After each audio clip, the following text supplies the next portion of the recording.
Hey everybody, welcome back to the channel. Today I am showing you how to make a wristlet clutch in Sileather. This is my first time working with it. I found it incredibly easy to work with. I used a size 16 needle, a Microtex, and a 4.2, 4.5 stitch length. And yeah, I just followed, oh, and my Teflon foot. I think that made a huge difference. I do talk about that a little bit later in the next step. But yeah, without further ado, I hope that you enjoy. So I have my two pieces, my exteriors of the wristlet clutch ready to go. This is the Dove color in the Smooth series. I went ahead and put my tag on. I did a quick test before I started the video, and Beacon Fabric did not adhere to this whatsoever. The good news is that it didn't leave any residue, but it just did not hold my tag on. So I put a piece of double stick tape. You'll kind of see it in there, and so you can still peel it off, but if you apply a lot of pressure, you see that it holds it on much better. So I'm interested to see how a zipper installation is going to go, not being able to use glue. So we shall see how that works. As you guys know, I love my glue. I have the two interiors cut and interfaced, and then I have my zipper, and I cut a wristlet strap, and this is larger. It's a 1/2 inch larger than what the pattern calls for because the backing on this is white, and this is why I never worked with vinyl either, because I'm not a huge fan of the obvious color difference of vinyl backings. So I was thinking about doing the traditional method of the 4 folds and then stitching to create the wristlet strap. And then it would have 2 nice finished edges rather than having the 1 shown edge. That, or I can edge paint it, which I haven't tried to do that yet either. So I don't know. I'm going to try the double fold method and we'll see. This will be the test for everybody. I did a couple of tests before I started recording on just a scrap piece. And I wanted just to see how it sewed. And so I have my machine. I have a size 16 Schmetz needle in it. So it's larger than what I normally sew with, or what I normally talk about sewing with, but I have recently been using a size 16 all the time, and it's been great in my Juki. But so size 16, these were all of my test runs here, 4.5 stitch length, and you can see it sewed just fine. That was through 1 layer. And then I did right sides together. It's kind of hard to see because it's so tiny, but I did right sides together and sewed, and it turned out fine. It was really easy. Then I started seeing issues when I flipped. So I had my so I did it right sides together, then I flipped it open, and I wanted to see like if you were top stitching, and my machine did not like it. It was getting caught, and you could see my stitches got like really, really small. Because there's a lot of tension. But then when I folded the edges in rather than the flipped edge, it didn't seem to have any issues. So I'm not sure. We'll see how working with this textile works. And I'm sewing with a Teflon foot. On Fabric Funhouse, they suggest a walking foot. Highly recommended that you have a walking foot. I would assume that using a regular metal foot, you're going to get nowhere very fast, and you're just going to annoy yourself and waste the textile, so I don't suggest that. You can try putting Scotch tape on the bottom of your foot before sewing, and that'll give it a smoother bottom, and it hopefully won't be so grippy, and you probably have a lot better luck. Fabric Funhouse also says use size 14 to 18 needle or a leather needle, and then stitch length a minimum of 4.5 up to 6, depending on your machine. So like I said, these or 4.5, and I was set at 4.5 for this one, and it just started, it was tugging on it though, so they got a lot smaller. Okay, so let's get started. I meant to sew this up, so I'm going to pop to my machine real quick and just top stitch my tag down, so I will be right back, and then we will get started.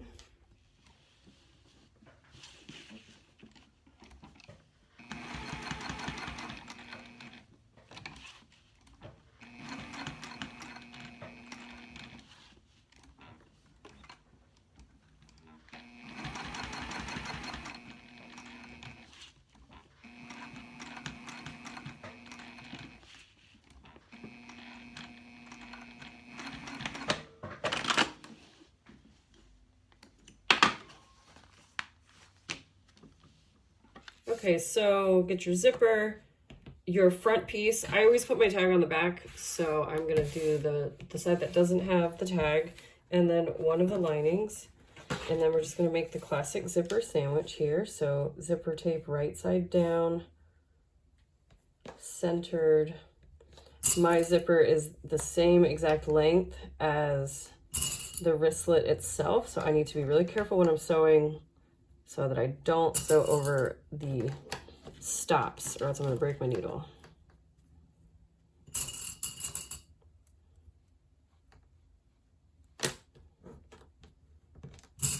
A couple more here. Gosh, I haven't sewn a zipper on without glue in a really long time.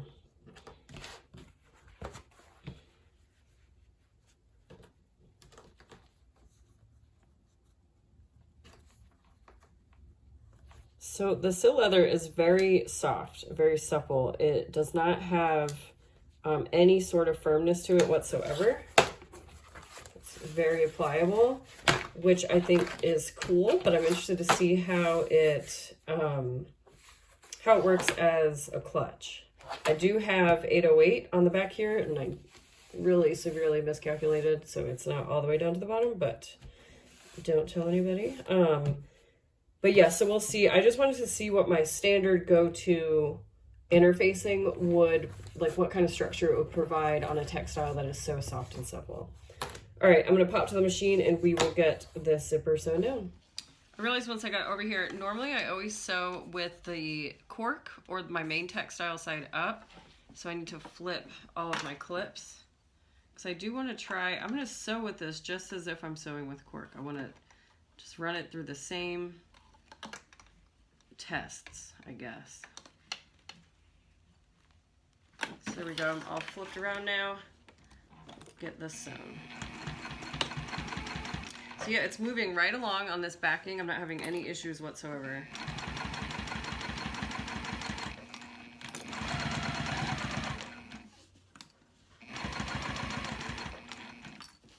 Reach in here and move my zipper head out of the way.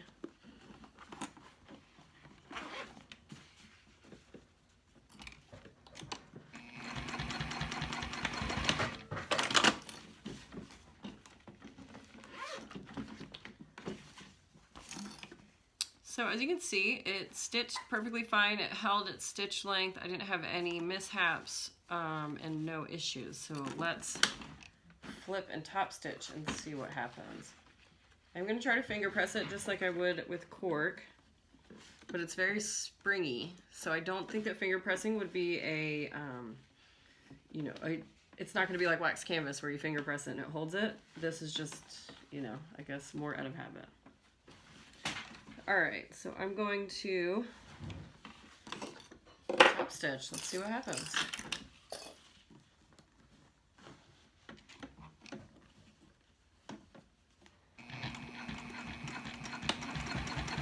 All right, so it feels a little grippy starting off. And I can see it's kind of pushing it towards me, so I'm going to assume that it is stretching ever so slightly.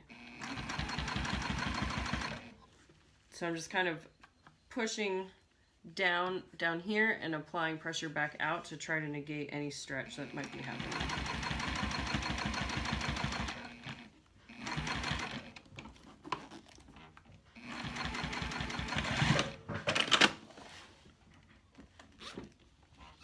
I forgot to change my thread color, but I guess that'll be better for this tutorial. You can see. So the top stitching looks pretty good. It doesn't really even feel like it's stretched. Like now it's usually like on vinyl, you know, if it's stretched, it doesn't lay nicely, but this doesn't have any issues with the way that it's laying. And it has a nice, obvious top stitch. So it's not bad. I did notice as I was walking back over here that my zipper shifted just a bit, so it's not perfectly straight. That's not going to be an issue though, because at the end, when the wristlet is done, the zipper is going to sit on top, and I don't think anybody will notice. So I'm just going to move along and attach this other side.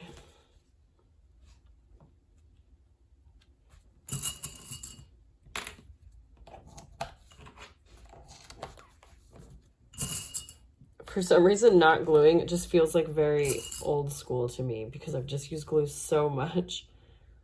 It just feels like I'm, I don't know, using an old technique. No glue. Maybe I have a problem.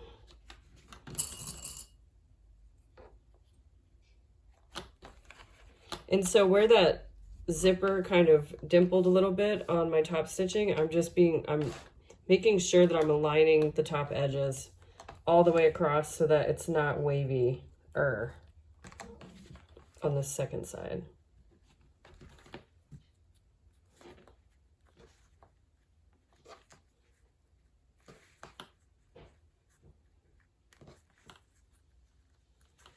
All right.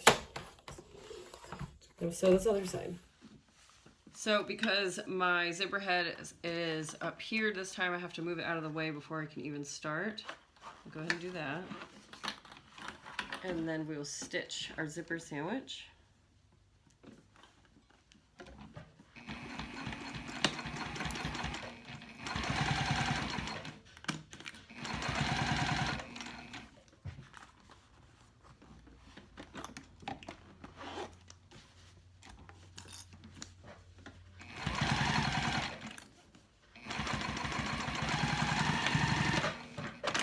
Squirrely there at the end, but who cares? All right, so now I'm gonna just do the same as before and top stitch only my exterior down.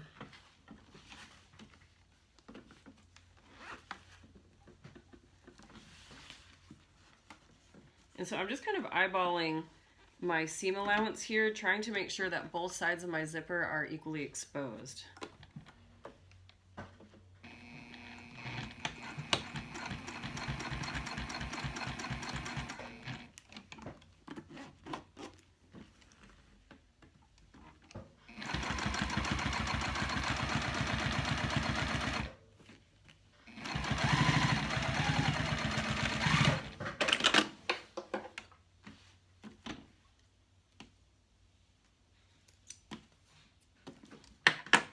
So this side isn't bad either.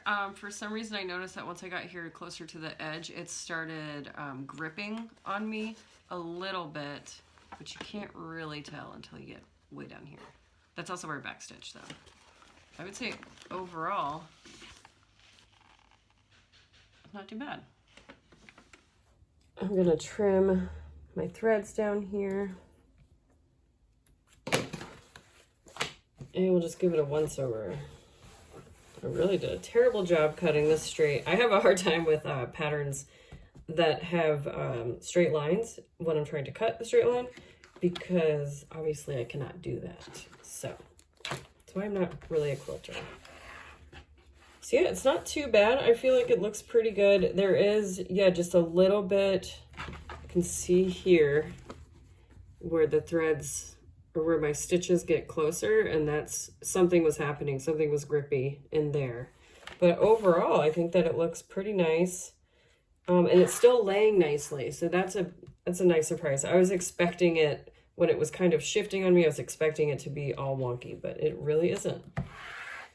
So for the big test now, we're gonna check out how my machine likes to sew 4 layers. And it might not like it at all. We will see.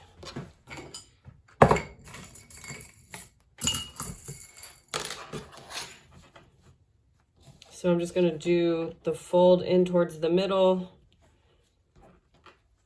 and then fold in half method, which is pretty standard for any straps. I am wondering if this is going to curve or like curl on me. So I might sew it a little bit differently than how I normally sew my cork straps. Even cork likes to curl on you occasionally. And that usually happens, the way that I sew my straps is I'll start at the open end and sew all the way down and then around the bottom and then back down. And for some reason, when the stitches are going in the same direction, it will cause the strap to curl. But a way to avoid that is to stitch down one side and then stop, flip it, and start your stitches from the same top edge and stitch on the other side. So I might do that on here. especially because it's 4 layers. And it's going to be pretty thick. I'm interested to see how this actually works because it was kind of, my machine was kind of giving me guff, you know, just on that top stitching. So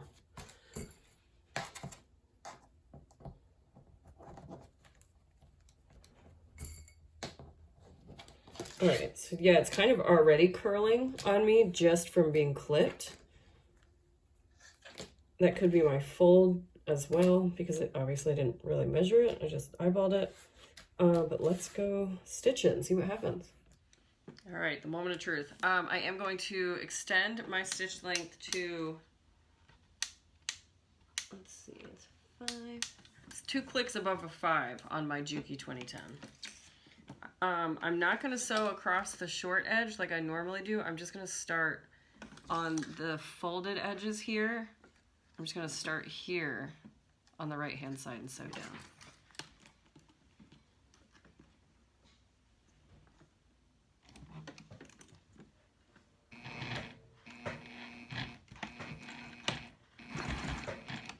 It's definitely wanting to stick.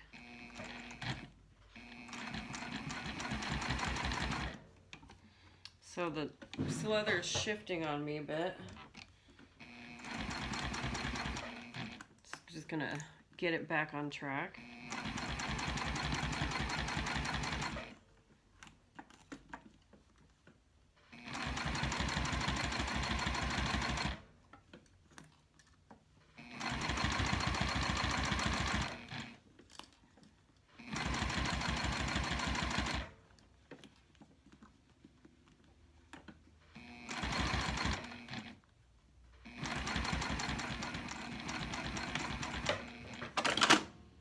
Oh yeah, so look at this, it's a corkscrew.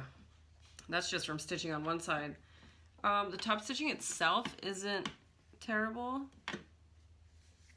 but it is definitely super curly. So I'm gonna try just kind of stretching it. It's flattening it a little bit. It's not too bad now. So I'm just stretching in the opposite direction. And now I'm actually going to sew from the opposite short edge and sew down the other side and see what happens.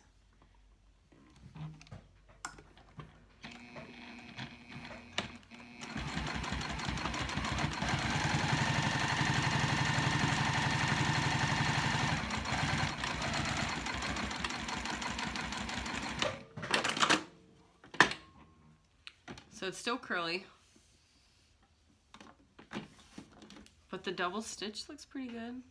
It definitely was kind of pulling on it a little bit, just I think with all the layers, but this thickness feels really nice. And as I was sewing this, I think that this would make really great shoulder straps because it's a little bit grippy, so it won't slide off your shoulder like some cork straps can do, because cork is so smooth. So even though this is the smooth finish of Sileather, it's grippy enough that if it was on your clothes, it wouldn't slide away. All right, so as you can see, it's still a little twisted. So I'm just gonna stretch it a bit. And then I realized because I didn't sew across either of the bottom edges here, I need to make one of these nice because one of them is gonna be showing when it's connected to the bag. So I'm just gonna trim down all my little threads and I'm gonna try edge coating. So we'll see what happens with that.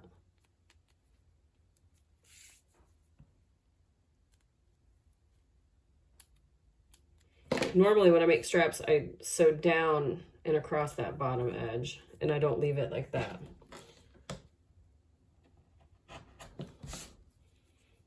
So just straighten that edge out, and then I'm starting with dense base coat.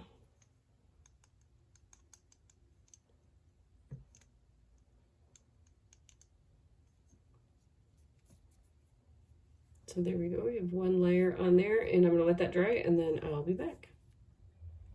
So I went ahead and applied 2 base coats of or 2 layers of the base coat and then 1 layer of color. And I went with ochre, which is the same as the zipper. And yeah, so for all intents and purposes, it seems like it would be a perfect candidate for edge coat. So for wallets or whatever else, I would definitely suggest giving that a go. And so now the next step is we need to attach. As you can see, it is still quite twisted. I even had weights on it for quite some time. It's actually been a couple days since I first started filming, so I've had this weighted down flat for 2 days, and it's still, like you can see, it's not too bad, but it is still a little bit twisty. I don't think that's going to matter much because at the end it's going to come up and, you know, rest like that anyways, so I don't think it's going to really make a big difference with this particular pattern. But if you were making straps on, say, a shoulder bag or something like that, that is definitely something that I would be wary of. So just so you know. All right, sorry for slamming that. So I'm just going to move through the rest of this wristlet pattern as outlined, as written.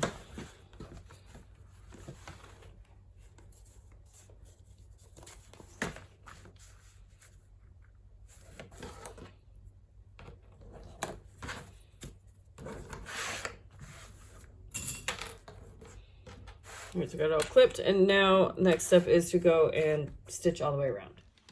And if you've watched any of my videos, then you'll be familiar with the method I'm about to use, but I'm going to sew from this long edge. I'm going to sew in a couple stitches and then start sewing, and that's also how I'm going to end it, and that's going to create L's on these two short edges here.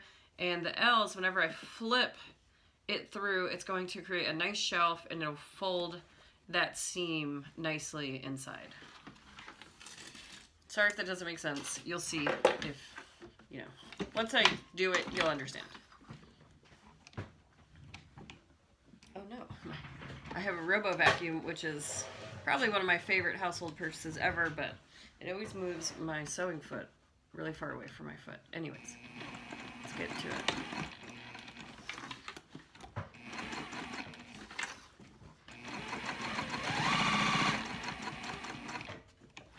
I'm just going to be aware of where my metal stops are so I don't break my needle.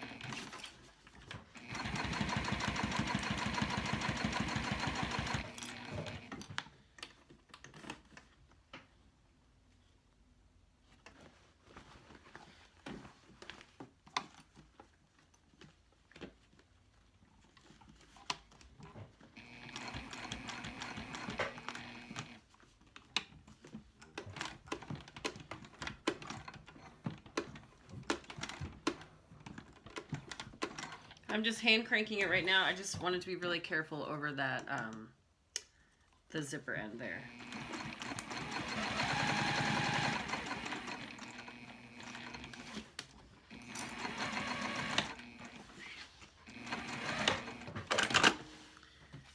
Alrighty. So I'm just gonna trim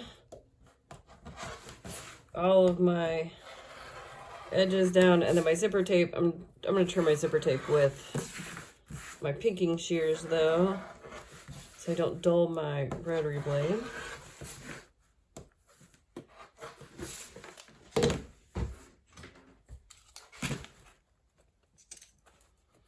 You might not have caught it, but when I was sewing, I backstitched over my wristlet strap a couple times just for added security. And and sometimes I even go back and throw in a second line of stitching if I feel like it needs it. Okay, so now we just need to flip this bad boy. I sewed pretty close down here, so I don't have anything to trim on the Sileather. Oh, it's super easy to turn. That's nice. It's because it's so soft.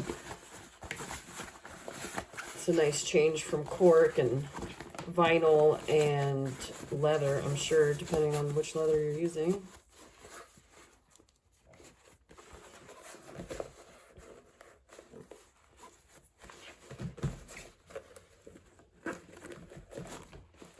I think that if you use vinyl a lot, then you will like Sileather. Vinyl is just not really something that I use just because it's not super environmentally friendly, which obviously Sileather is. You can tell it likes cat hair. It's very like staticky. I could definitely see this being used on a nice drapey bag or like a crossbody or a hobo, or even the moonwake. Somebody mentioned that in my sewing room, and I think that it would be beautiful as a moonwake by, I think it's Lavender and Twine. So any bag that doesn't require a lot of structure and is nice and slouchy, I think Sileather would be a gorgeous textile to use. Otherwise, you're going to have to really, sorry, words are escaping my mind right now. But you're going to have to interface it really well if you want it to have any type of structure. So you can see it's just so soft and malleable. All right, I'm just going to pop back over there and stitch up this birthing hole, and then we will be done.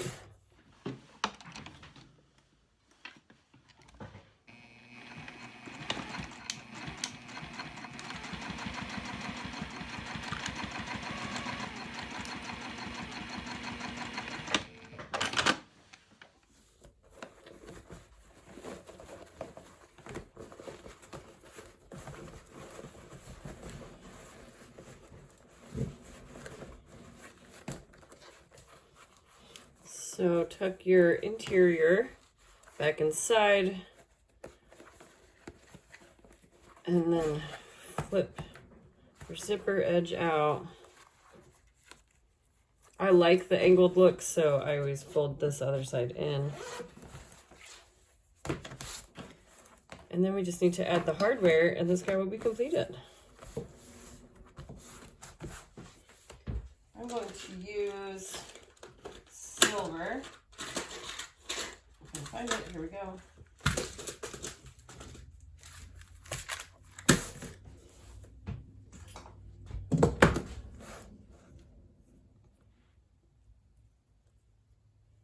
My stitches get a little bit wonky on this edge, so I'm going to fold it this way.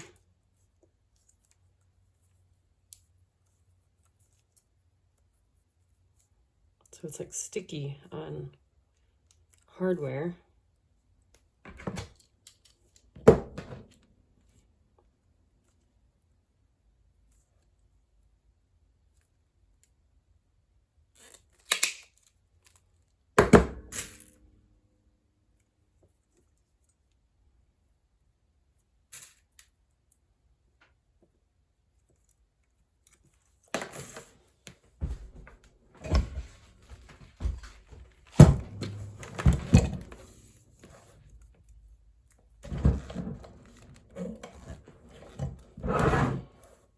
So it took the rivet well. You can kind of see where the rivet die pressed, but I think it's going to be fine. And then just connect that bad boy. And there we have it. Pretty straightforward. I think it turned out well. Friends, so I hope that you enjoyed that quick video on Sileather. I have to say, at the end of the day, I really liked it. I don't know how often I personally will be working with it, just because it would require a lot of interfacing to do anything of structured, of the structured sort. So as we all know, me being a lazy seamstress and trying to avoid any additional time and avoiding interfacing, I would use this as accents. And I do think, like I mentioned earlier, that it would make a cool bottom part of the strap that actually goes on your shoulder, but just using it alone as a strap, I think could be problematic just because it does twist, unless you figured out a way to avoid the corkscrew action after it's sewn together. Yeah, that's about it. I had fun with it. I do have a mini box tote cut out in black pebbled Sileather, so we'll see how that goes. And so keep your eyes peeled for that video. Be sure to let me know what you think. Leave me a comment, press like, be sure to subscribe, and let me know if there's anything else that you want me to make out of Sileather. I also want to make a tall wallet, so that is on my to-do list. And yeah, so I hope that you guys are all safe, happy, healthy, and that's about it. Be sure to love on your furry friends. We are having issues with our older dog. His cancer, I don't want to call it a battle, but he has cancer, and he's nearing the end of his time, and it's just really sad. We actually just got back from a photo shoot with him, which is why I'm in full makeup, which is this never happens, and my hair is done, so I figured why not finish filming this video for you guys. But anyways, yes, hug all your loved ones, all your loved furry loved ones for me, and I give you all my best, and until next time.